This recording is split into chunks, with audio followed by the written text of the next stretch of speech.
I wish I hadn't heard about the Morgans. I was going to say, the title is Did You Hear About the Morgans? And the answer should be, if anyone asks you this, no, and I don't want to. And never. And I'm mad at you for even calling me up and telling me. He actually did call up and said, "Did you hear about the Morgans screening?" He had just gotten off the plane. I just landed, as a matter of fact. You guys, all last week when we kept seeing trailers for this movie, all I kept thinking was like, I don't give a shit how much money I'm going to lose out on. I am not going to see this.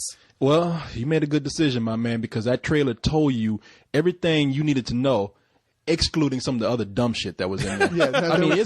Wait, you mean outside the trailer, it only got dumber? Yeah, it did. It really did. It's like everything bad about the trailer telegraphed how bad it was. It went depths below that. I got to say, like, one thing about the trailer that I found fascinating was trying to figure out whose face fell apart the most, Hugh Grant or Sarah Jessica Parker? Definitely Hugh Grant. You think so? Because I was thinking Sarah Jessica Parker, because there are points you can tell that they hired the camera people from Olin Mills to shoot every shot she's in, because this is the only way to make her look not like the Bride of Frankenstein after she's been reburied 6 times. Damn. I mean, even on a good day, when you meet Sarah Jessica Parker, you could like to go,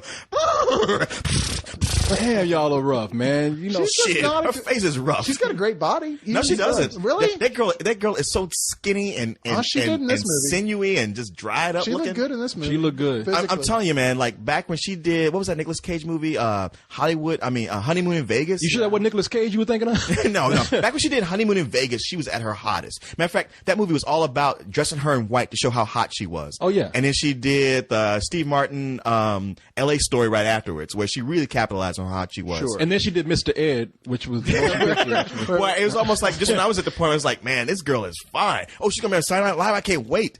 And then suddenly she had lost like 30 pounds, and it was just like, ow.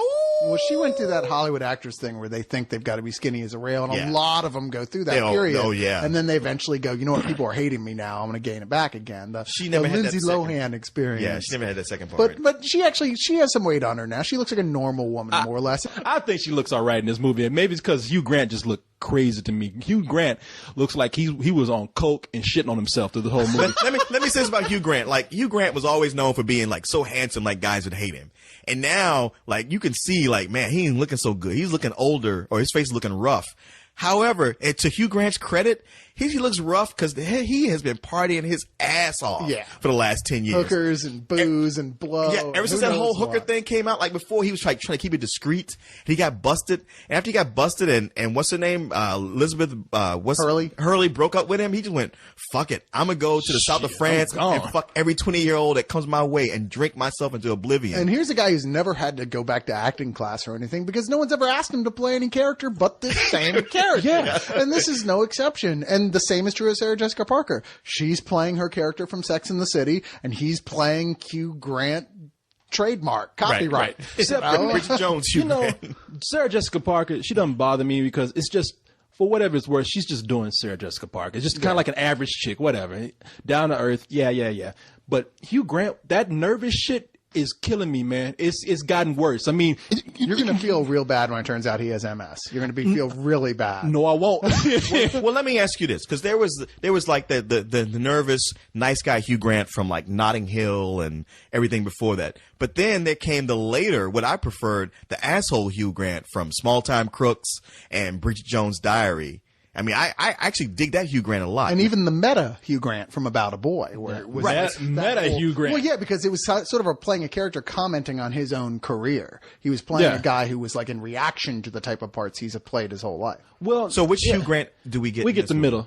He's still the charming, nice Hugh Grant, except that he's done a couple of asshole things, and he's got a smart comment for everything that's said. But it's not so much that it's Hugh Grant. That is the problem. The problem of the writing in this movie. I mean, it's basically a sitcom. It's tedious, predictable writing that you can feel those moments that the movie actually has pauses after jokes, expecting laughter, like in a sitcom where there would be a laugh track, except there's just silence. Ooh. Oh, yeah. No, it's there are moments where the movie's edited that way. It's edited terrible so that they can wait a minute for like It is. It's like Dora the Explorer. They tell a joke and they stop, look at the camera, they're blinking for a while, waiting for the laughs to die down. They go back to finishing the story. It kind of is. It's really embarrassing. They think it's that funny that they're going to have to wait for a minute for the audience reaction. And it's so bad because they get the cattle prod and shock Hugh Grant. He's like, she was practically Amish, and they just stand and just look at the camera, and it cuts. I love that. Instead of laughing, it's just silent with one guy in the background. Pretty much. Yeah, they're just sitting there waiting. Well, the story doesn't make things any better here because it's just a lame premise to begin with, and one we've seen many times before in one fashion or another. Here you've got Hugh Grant here and Sarah Jessica Parker as a couple that used to be happily married until Hugh Grant one day went off to L.A. and tagged some other chick that was out there. Who has that not happened to? Anyway, go ahead. He comes back. She finds out through a process we never really hear about what the details are, if he admitted it to her or what. But anyway, she finds out, and that effectively ended their serious being in love, crazy in love. That's what happened. And Really? so I mean, this- like, we don't Tiger's wife let him do it like 11 times before she busted him with a golf club. You did what? But this takes place after all that. We haven't seen this. This is already at that point where he's come to terms with the fact that he fucked up and he wants to get back together with her really bad. And so he manages to convince her. She's a successful real estate agent. He's a lawyer. He's like, look, it's great. Your career's taking off. I want to take you out to dinner and we can talk and, maybe just see how things are going. And so she talks her into this. And on the way back from dinner, they see an assassination take place. Whoa, it's 50 other movies we've seen before, because guess what happens next? They're trapped together as they enter the witness protection program because the assassin is looking for them because they can identify him, and they're trapped in city slickers. Yeah, they're trapped in. Of sweet course, Jesus. yeah. Are they in Texas? They're in Wyoming. Because I came in late. Yeah, they're in Ray, Wyoming, where they're brought out to the care of Sam Elliott, playing Sam Elliott. Yeah. And Mary Steenburgen. Yes. Who is the hottest I've ever seen her in her entire career. yeah. So I say right now, I usually don't Even hotter than Time After Time? I don't usually find her attractive, even when she was young. I was like, something about her face. Oh, dude, I've always loved her. Something about her face always seemed old when she was young. I was like, she's got a weird looking face. And now she is old, and so she's hot. Her face hasn't really aged all that much. It's kind of the same, and her body's still tight. I'm like, and she's this badass Texan shooting guns all the time. Oh, yeah. It's like, damn. See that woman? See that woman? Guess what's in those bags? French bread? Guns. Big guns. Oh, Lord, she's coming. Oh my God, it's Sarah Palin. Actually, the name's Emma Wheeler, but you can call me Deputy Wheeler. Oh, so Oh. you say you're married? Oh, yeah. Just what you needed, huh? A couple more guns. I love them. Do you hunt, Meryl? Just for bargains. Actually, I'm a member of PETA. People for the Ethical Treatment of Animals. So am I. Except mine's people for eating tasty animals. But you can tell what's going to happen with the movie. They are going to have to spend so much time together that they begin to rekindle their relationship. Yes. In the meantime, the bad guy is tracking them, and he's going to come in the end and hold them hostage until the whole town comes in and saves the day. And Yeah. it's ridiculous. You know, Another one of I would those- like to just educate people on something. Like they think there's these high priced assassins out here who are professionals and really do a good job. And the truth is, you can pay any low level wannabe mobster $3,000 to whack somebody. Yeah, but there are high level assassins. That's a fact. There are people who do it, but they don't do it where there's even a chance that anybody's going to see it. They do it from a mile away with a $100,000 rifle. Yeah. No, and it's so bad. I mean, this city is stereotype Cowboyville. I mean, it's just like everybody is wearing a cowboy hat, and they entered the Doc Holliday town. Yeah, they all say howdy, and they're all so friendly. I mean, it's Mayberry. They all like they do things like, I don't care what fucking city you're in. This doesn't happen anymore.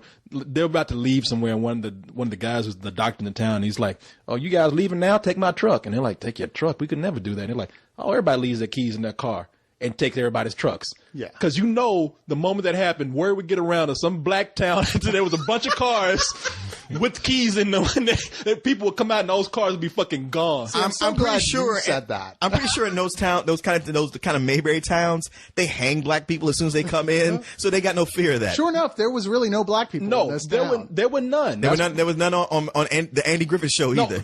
yeah. Coincidence? Because I always thought Don Knotts was a black guy with white face, but that was just me. he did have those lips. He did have black lips on him. I was so convinced. I was like, oh, bullshit. That's a black guy. And if you notice, A&B was always giving him fried chicken. So. And here's some He dated a woman called Juanita. yeah. What I hate here, though, is this is one of these films where they're trying to say, you dumb city people, you're so stupid. What you don't get is the real America is out here in the country. This is where real Americans live, where we know how to appreciate life and see the stars and respect nature. You guys are been living in the city so long that you're actually retarded. And it's one of those types of Yeah, films. that's what I figured. It's like, well, you stay out here with your enlightenment and your deer ticks and Lyme disease. Yeah. I'm going back with this internet and DVR and nightclubs. I'm still thinking of Don Knotts up there. And you know what? A&B's kind of got an ass on her. Andy Griffith just be like, I knew you was a nigga. I knew you had secrets. No, you know what, man? I have to. I'm sorry, I can't get past that. It's so good. I have to say this, man. You got any more of that fried chicken? This is Yeah. Andy, I gotta say, this is the best fried chicken I ever tasted. chitlins. now, Barn, I don't want to accuse of anything, but our TV's missing. They probably didn't have a shared shower at the station, no matter how cheap it was. A lot of places like gyms and stuff you just take together, because the moment he took his clothes off, it'd be like, busted. Yeah. You are not a white man, Don. Yeah, man, you had to go there. I thought you would appreciate that. Well, I gotta tell you something. We're probably talking about the Andy Griffith show more than this movie because it was so much funny. I mean, really, what can we say about this movie? I mean, this is a 5-minute script that they put out just to cash in because they got 2 big name actors attached to it. They didn't have to spend time on this. And you know something? They will get an audience into this movie for the first weekend. But the rest of it is just, okay, I'm going to say, to give it a compliment is to say that it's predictable. Because I was actually cutting the movie a little bit of slack throughout the middle. I was like, why? Because they're seldom, but there are moments where Sarah Jessica Parker and Hugh Grant, and they call them the Morgans. It's Paul Morgan and Meryl Morgan. They're those moments where they're getting back together. It's starting to sound like Hugh Grant. That motherfucker wore off on me. Excuse me, I just shit on myself. That's what he. Man, I'm sorry. That would be funny to find out that Hugh Grant actually does have like Tourette's. He's got like some kind of bad syndrome that he's overcome to become a matinee idol. But yeah, he has a nervous tick. He's pretty much sitting up there like having a mental breakdown while he's doing his lines, and he's shitting on himself, and everybody's just kind of like brilliant. Right? You realize we're gonna get like 30 comments. I have Tourette's, and that's not funny. Well, fuck you, bitch.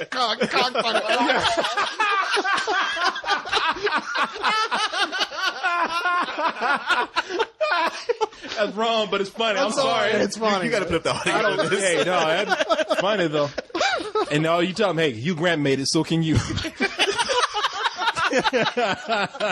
Look, he's sleeping with Sarah Jessica Parker. Okay, bad example.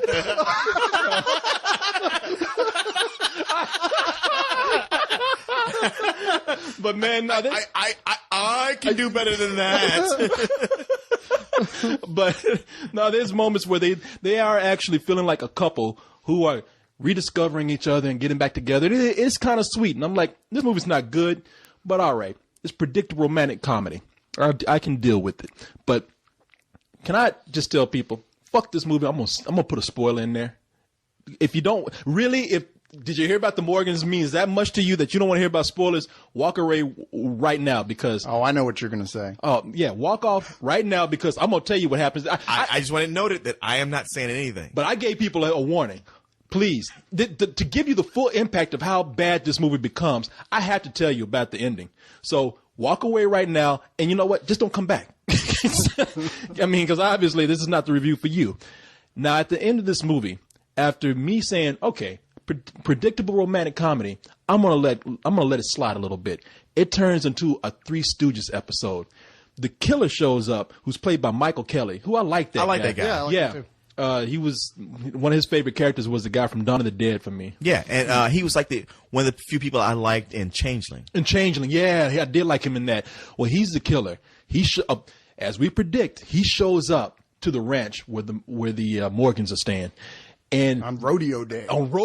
So they got to run. Now, when they run to the rodeo, there's this bull costume out there. You know the two-piece bull costume? No, stop. You can stop right now. The moment you see it, you know. And Corey leans over to me and goes, "Oh man, if they end up in that bull costume, I'm just gonna leave. I don't know." And You probably said, well, "Why don't you leave right now?" I said, you know, it's gonna happen. Yeah. 30 seconds later, He had me laughing. Cyrus says, they showed that bull 6 times already for no reason. You know it's there for a reason. yeah, it's like that old Hitchcock rule: if you show the gun, you know it's gonna get used, and that's true of almost everything in this entire movie. It's Yeah. like, look, they just showed that. It's gonna come back later, and it won't be funny. And sure enough, everything in this movie works that. Oh, yeah. way. Okay, the only time I've ever seen the bull costume bit saved was in Top Secret. I was gonna say that would have made this scene where, work. yeah, where an actual bull comes up and fucks Hugh Grant in the ass. Yeah, Hugh Grant was in the back of the outfit, and I was sitting there praying because there's a scene where the bull kind of looks at them, it's like, "Huh?" In the outfit. I was like, "Oh, come on! If you anally rape Hugh Grant, this will be the greatest film of all time." Now we know why he's got that expression. He's in shock. Yeah, that's in the deleted Yeah, scenes. he's in therapy. I'm a method actor. I was actually fucked by a bull. No, they say scoot, scoot, and they start scooting under the bleachers, and the next scene, you hear them in the bull costume, "Out! Where's your arm?" and all that kind of lame-ass humor. Now, here's the part that really did get me. They capture the killer. Like, the killer's ready to shoot Hugh Grant. And at that moment, the whole town comes up and like, well, if you're going to shoot him, I'm going to shoot you. And everybody else is like, me too. Me 3, me 6. And while they have the killer there, not being able to move, Sam Elliott, it's Sam Elliott, right? Yeah, Sam Elliott. Sam Elliott comes up from behind his truck. And early in the movie, he was throwing horseshoes, and he was like, he's an expert. Yeah, they're like, "Wow, you're a horseshoe really good horseshoe thrower." Yeah. I wonder why they're making a point of showing us that. He pulls out a horseshoe out of nowhere, flings it at Michael Kelly. It's not even hard. It goes like, blink, and Michael Kelly's like, oh, it's knocked out cold. Yeah, despite the fact that everybody's holding guns on the guy, these like probably crack shots. You're like, really? You couldn't shoot him in the kneecap or something at this point? I'm just saying. Yeah. I'm not sure that was any better than shooting him in the kneecap. Yeah, no, it was so bad at that point that I gave up on the film. I was like, you know what? You didn't have to make it this silly. It was already dumb, but okay, dumb. It's like, I know this was going to be dumb. I can accept it for that. And they just had to go and just get very dumb. And to the point where it was just insulting. I mean, there's no reason why they had to go that far. So it was completely dumb, predictable, and insulting. Here we go. That means you give it a matinee. I knew it. Yeah, the matinee, but still for the right audience, matinee. It's funny. I flirted with low rental up until the last 20 minutes. That's what or I was so. doing. Yeah. And then I just gave up hope. I was like, despite moments where there's a mild amount of chemistry between the leads, it's not enough to keep this from being a some old bullshit. No. But not quite a fuck you.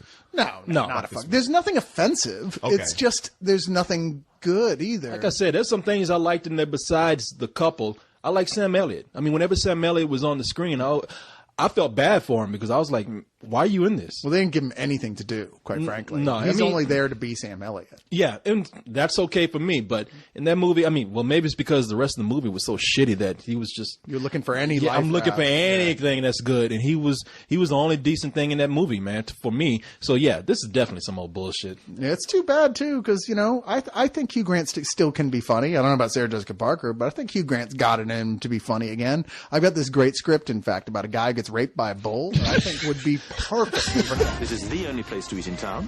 Luckily, I called ahead and got a table near the mayonnaise.